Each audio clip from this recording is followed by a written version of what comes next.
गांव के एक छोटे से घर में रहने वाला रोहन जब से शहर में नौकरी करने गया था, तब से उसने अपने परिवार को बहुत कम समय दिया था। उसके माता पिता, खासकर उसकी मां, हर रोज उसके लौटने की राह देखती थीं।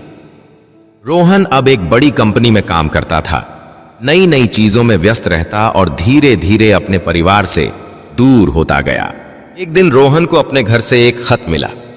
वह खत उसकी मां ने लिखा था। खत खोलते ही उसकी आंखों में हल्की नमी आ गई। खत में लिखा था, प्यारे बेटे रोहन, तुम कैसे हो? मैं जानती हूं कि तुम बहुत व्यस्त रहते हो, लेकिन मां का दिल तो बस तुम्हारी आवाज सुनने को तरसता है। जब तुम छोटे थे तब हर छोटी बात मुझे बताते थे, लेकिन अब लगता है कि हमारी दुनिया अलग हो गई है। रोहन, तुम्हें याद है जब तुम्हें स्कूल में पहले इनाम के लिए बुलाया गया था? मैं कैसे दौड़कर आई थी ताकि तुम्हारी खुशी में शामिल हो सकूं।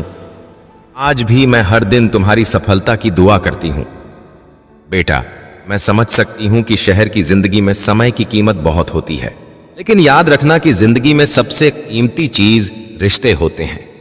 पैसा और सफलता जरूरी है, पर मां बाप की ममता और दुआओं का कोई मोल नहीं होता। यहां तुम्हारे पापा की तबीयत ठीक नहीं रहती और मुझे भी अब थोड़ा कमजोर महसूस होने लगा है, लेकिन हम दोनों तुम्हारे फोन का इंतजार करते हैं।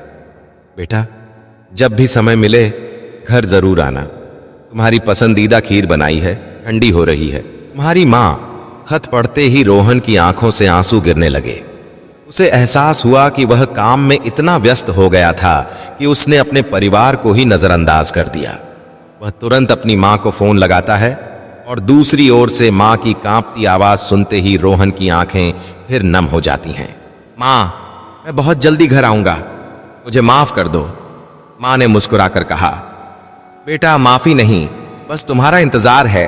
उस दिन रोहन ने समझ लिया कि जिंदगी में चाहे जितनी भी सफलता मिल जाए, माता पिता का प्यार और आशीर्वाद ही असली संपत्ति होती है। इस कहानी से हमें यह सीख मिलती है कि हमें अपने काम के साथ साथ अपने परिवार के लिए भी समय निकालना चाहिए। माता पिता का प्यार अनमोल होता है और उनकी खुशियों का ख्याल रखना हमारी सबसे बड़ी जिम्मेदारी होनी चाहिए।